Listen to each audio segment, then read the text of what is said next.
अस्सलामु अलैकुम। आज हम इमाम मेहदी के बारे में बात करने जा रहे हैं। अल्लाह ने जब दुनिया बनाई, इसके साथ ही इसे अपने अंजाम तक पहुंचाने की कुछ निशानियां बता दी ताकि लोग इससे इबरत हासिल करें और उससे पहले तौबा कर लें। नबी सल्लल्लाहु अलैहि वसल्लम ने क़यामत से पहले होने वाली जो निशानियां बताई हैं, उनमें से बहुत सी पूरी हो चुकी हैं, जबकि कुछ बड़ी पेशन गोइयाँ अभी ज़हूर पवीर नहीं हुई। उन पेशन गोइयों में से एक बड़ी पेशन गोई इमाम मेहदी का ज़हूर है, जो कि क़यामत आने से पहले होगा। नबी सल्लल्लाहु अलैहि वसल्लम ने हदीस में बताया है कि क़यामत से पहले एक ऐसा ज़माना आएगा कि दुनिया में कुफर फैल जाएगा, ज़मीन जुल्म से भर जाएगी, इस्लाम सिर्फ मक्का और मदीना तक सिमट जाएगा। उस टाइम नबी सल्लल्लाहु अलैहि वसल्लम की बेटी फातिमा की औलाद में से एक इंसान पैदा होगा जो ज़मीन को अदल और इंसाफ से भर देगा और उनकी हुकूमत तमाम रूहे ज़मीन में होगी। और नबी सल्लल्लाहु अलैहि वसल्लम ने फरमाया, दुनिया ख़त्म नहीं होगी यहाँ तक कि अरब का बादशाह एक इंसान बनेगा जो मुझसे या मेरे घर वालों से होगा। उनका नाम मेरे नाम जैसा होगा और उनके बाप का नाम मेरे वालिद के नाम जैसा होगा। वो ज़मीन को इंसाफ से भर देंगे। इससे पता चलता है कि कुर्बे क़यामत में मुस्लिम के हाथों से हुकूमत छीन चुकी होगी। हालात बहुत बदतर हो जाएंगे, हर तरफ शिर्क आम हो जाएगा और इस दौर में हुकूमत पे बैठे रहनुमा तागूत की इताअत करने वाले होंगे जो जुल्म करेंगे और लोग परेशान हो चुके होंगे।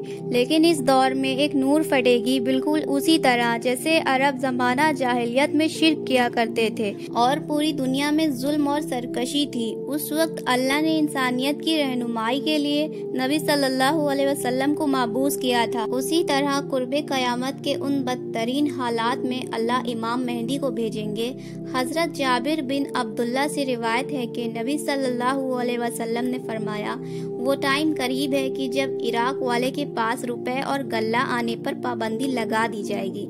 आपसे पूछा गया, ये पाबंदी किसकी जानिब से होगी? तो आपने कहा, अजमियों के जानिब से होगी। फिर कुछ देर चुप रहने के बाद कहा कि वो टाइम करीब है जब अहले शाम पर भी ये पाबंदी लगा दी जाएगी। पूछा गया, ये रुकावट किसकी जानिब से होगी?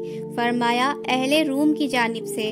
आपने फरमाया, मेरी उम्मत में से एक खलीफा होगा जो लोगों को माल भर भर कर देगा और शुमार नहीं करेगा। आपने फरमाया, इस्लाम अपनी पहली हालत की तरफ लौटेगा जिस तरह की इब्तिदा मदीने से शुरू हुई थी। इस रिवायत से मालूम होता है कि इमाम मेहदी के आने से पहले मुस्लिम की माली हालात काफ़ी ख़राब हो चुकी होगी और लोगों की तरफ से अहले इस्लाम को काफ़ी नुकसान पहुँचाया जाएगा और लोग खाने के लिए मोहताज हो जाएंगे। इमाम मेहदी का ज़हूर कैसे होगा?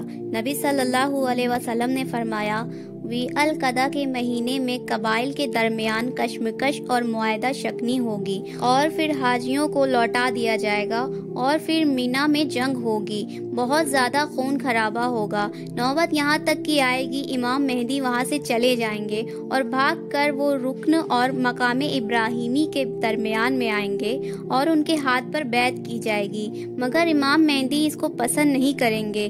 बैत करने वालों की तादाद अहले बदर के बराबर होगी और बैत करने वालों में से जमीन आसमान वाले खुश हो जाएंगे। जब लोग भाग भाग के इमाम मेहदी के पास आएंगे तो उस टाइम इमाम मेहदी काबा से लिपटे हुए रो रहे होंगे।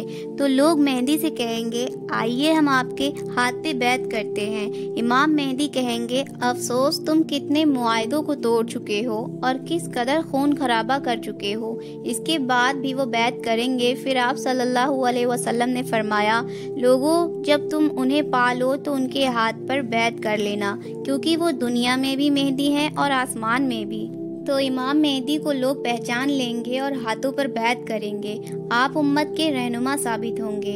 और हदीस में इमाम मेहदी के होलिये के बारे में अच्छे से बयान हुआ है और नबी सल्लल्लाहु अलैहि वसल्लम ने फरमाया, मेहदी मेरी औलाद में से होंगे, रोशन और खुशादा पेशानी और ऊंची नाक वाले होंगे, वो ज़मीन को इंसाफ से भर देंगे।